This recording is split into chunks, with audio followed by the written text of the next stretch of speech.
Os investimentos realizados polo Concello de Ribeira ao longo de 2021 marcan un récord histórico. Adxudicáronse máis de 70 actuacións cun importe global próximo aos 11 millóns de euros.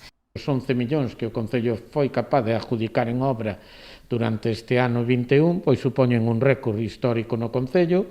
Pensemos que moitísimos deses cartos son conseguidos ca axuda de outras administracións e fondos europeos, e, polo tanto, creo que esas críticas que moitas veces se dan de parálisis, etcétera, pois a verdad quedan un pouco en ridículo. A actuación con maior investimento é a do novo auditorio municipal próximo aos 4 millóns de euros, seguida da contratación dos servizos de explotación e mantemento das depuradoras de Couso e Corrubedo, que ascendeu a 3,4 millóns.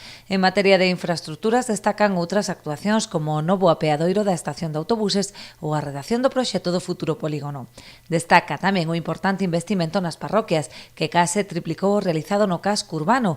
Máis de 1,5 millón de euros destinouse a mellora de servizos e infraestructuras a través de 38 actuacións, como a última fase do Centro Social de Carreira, o saneamento en Agrelo, o Parque Infantil do Colexio de Artes ou o acondicionamento do entorno do Conservatorio de Aguiño. Aquelas obras que non teñen un interés enteiramente municipal, como pode ser, por exemplo, un auditorio ou a depuración que temos en este caso tamén adxudicada, pois nos ven a decir que nas parroquias en este ano 2021 se invirteu 1,5 millón de euros, no casco urbano de Ribeira sobre 650.000 euros. Isto ven prácticamente a triplicar o que é por habitante a inversión. Creo que hai obras importantes en todas e cada unha das parroquias e eu é co que me quedo, non? No que se refire á cidade, contratáronse 13 actuacións similares como a renovación de servizos na Avenida da Coruña, a pavimentación de Romero Ortiz ou a renovación da liña xeral de abastecemento do Parque García Ballón.